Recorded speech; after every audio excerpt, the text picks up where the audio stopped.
Bismillahirrahmanirrahim. Assalamualaikum warahmatullahi taala wabarakatuh.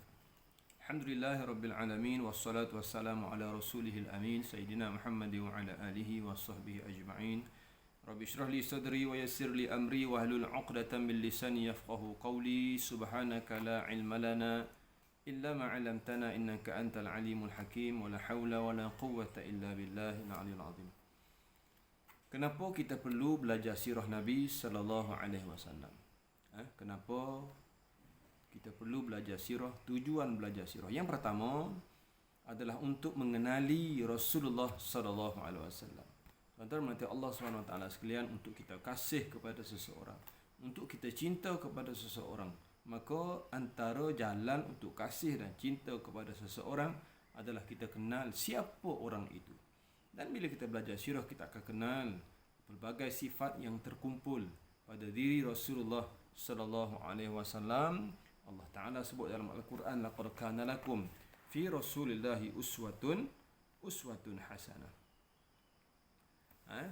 Sesungguhnya pada diri Rasulullah sallallahu alaihi wasallam itu ada ikutan yang baik bagi kamu, untuk kamu contohi. Maka insya-Allah Taala bila kita belajar sirah Nabi sallallahu alaihi wasallam ini, kita kenal siapa baginda Rasulullah sallallahu alaihi wasallam. Dia Nabi sallallahu alaihi wasallam ini bukan berada 24 jam di atas sejadah. Bila kita baca, Nabi tidak berada 24 jam di atas sejadah. Kita bimbang, takut mereka yang tidak mengetahui atau tidak belajar sirah Nabi sallallahu alaihi wasallam ini, mereka hanya bayangkan Nabi hanya semayang, Nabi hanya puasa, Nabi hanya buat ibadah-ibadah yang biasa yang kita bayangkan. Tetapi sebenarnya hakikatnya Rasulullah sallallahu alaihi wasallam, bila kita baca, dia adalah seorang yang cukup hebat, dan semua cerita peristiwa tentang Nabi ini hanya kita dapat ketahui bila kita belajar sirah Nabi sallallahu alaihi wasallam. Yang kedua, kenapa kita perlu belajar sirah? Antaranya adalah supaya kita kenal siapa sahabat-sahabat Nabi yang hebat yang ada di sekitar Rasulullah sallallahu alaihi wasallam. Kita akan kenal siapa Abu Bakar As-Siddiq radhiyallahu anhu, yang namanya disebut dalam Al-Quran, yang dia dijanjikan oleh Allah Taala dijanjikan oleh Nabi sallallahu alaihi wasallam masuk syurga. Kita akan kenal siapa Sayyidina Umar Al-Khattab radhiyallahu anhu. Bila kita belajar sirah, insya-Allah kita akan kenal siapa Sayyidina Uthman bin Affan radhiyallahu anhu, yang berkahwin dengan dua orang puteri Nabi sallallahu alaihi wasallam. Kita akan kenal insya-Allah siapa Sayyidina Ali bin Abi Talib, sepupu Nabi, menantu Nabi berkahwin dengan anak Rasulullah sallallahu alaihi wasallam. Insya-Allah kita akan kenal bila kita belajar sirah.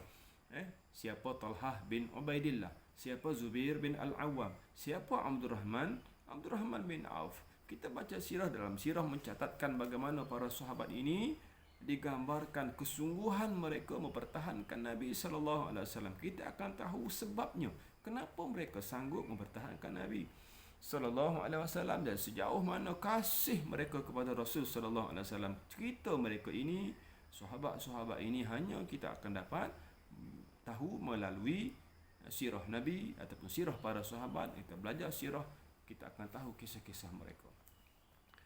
Yang ketiga, kenapa kita perlu belajar sirah? Antaranya adalah untuk kita mengenali orang-orang jahat, orang-orang yang memusuhi Nabi sallallahu alaihi wasallam. Ada yang memusuhi Nabi semenjak Rasul menjadi Nabi sampailah mereka wafat, sampailah mereka sampai mati. Bermusuh mereka itu sampai mati. Mereka kita akan kenal, mereka ini mengenal orang-orang jahat ini melalui sirah Nabi sallallahu alaihi wasallam. Kita akan kenal siapa Abu Lahab.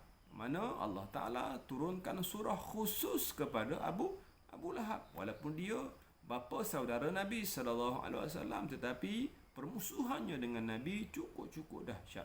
Kita akan kenal insya-Allah Ta'ala perangai akhlak buruk Abu Jahal, yang pernah didoakan oleh Nabi supaya Allah Ta'ala memberi kepadanya hidayah.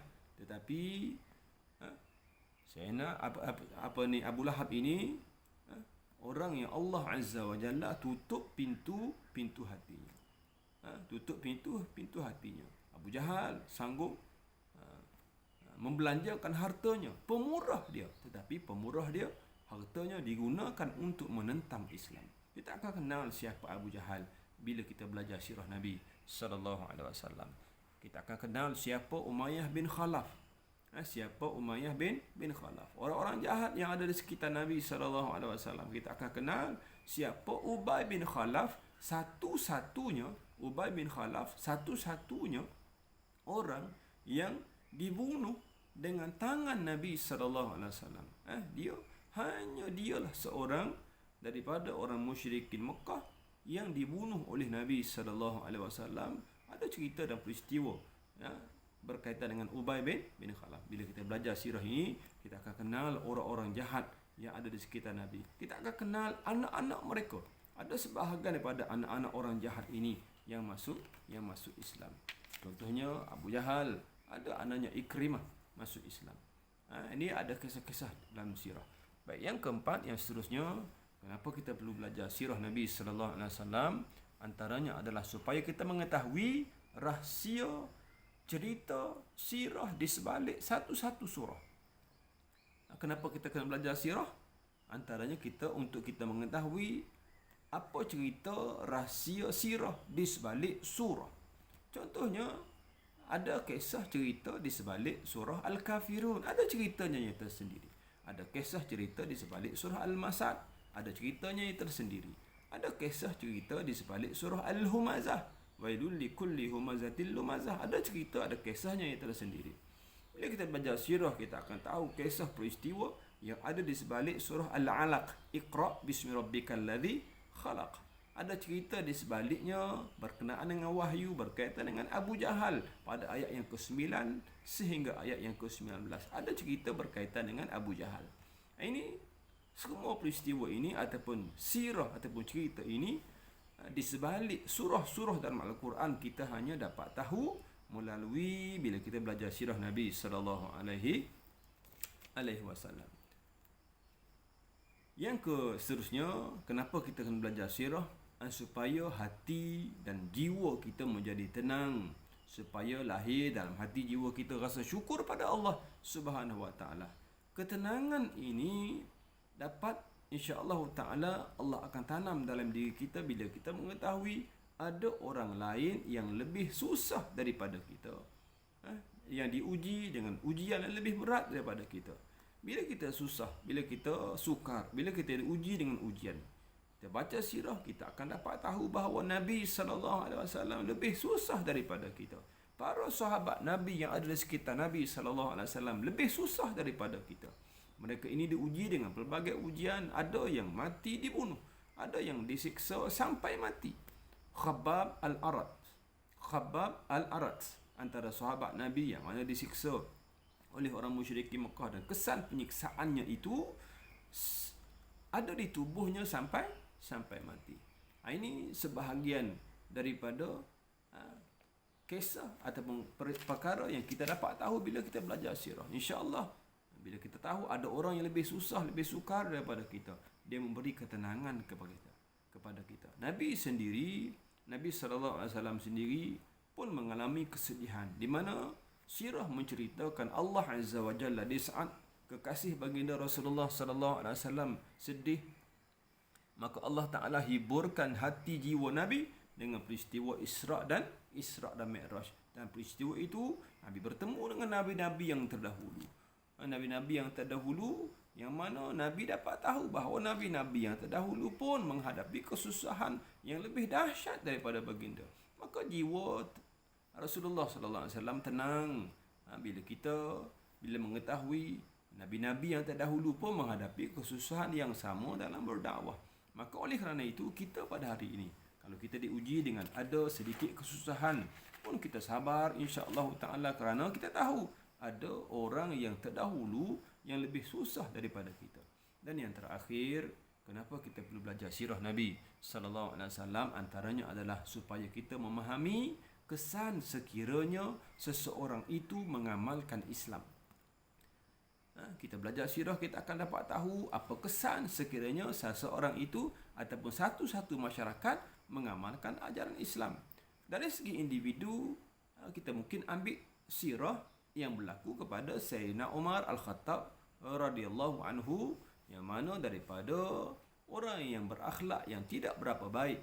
Tapi bila menerima hidayah Islam, alhamdulillah, sifat-sifat yang ada pada Sayyidina Umar Al-Khattab itu digunakan sepenuhnya kepada Islam. Garangnya, backingnya, sifat garang Sayyidina Umar Al-Khattab radhiyallahu anhu, berani Sayyidina Umar Al-Khattab radhiyallahu anhu itu digunakan kepada Islam selepas dia masuk Islam. Bagaimana proses Islam masuk dalam masyarakat Madinah contohnya. Madinah ini ada Aus, ada Khazraj. Mereka berperang selama beratus tahun. Akhirnya setelah datangnya Islam, ditanam bibit kasih sayang sesama mereka. Akhirnya ratusan tahun mereka bermusuh itu, mereka berdamai atas dasar agama akidah yang dibawa oleh Nabi sallallahu alaihi wasallam. Semua peristiwa cerita ini ada dalam sirah Nabi sallallahu alaihi wasallam. Itulah serba sedikit berkaitan dengan tujuan kenapa kita perlu belajar sirah Nabi sallallahu alaihi wasallam. Mudah-mudahan Allah Azza wa Jalla membuka ruang kepada kita untuk kita baca, belajar, dengar cerita berkaitan dengan sirah Nabi sallallahu alaihi wasallam. Wallahu ta'ala a'lam. Assalamualaikum warahmatullahi ta'ala wabarakatuh.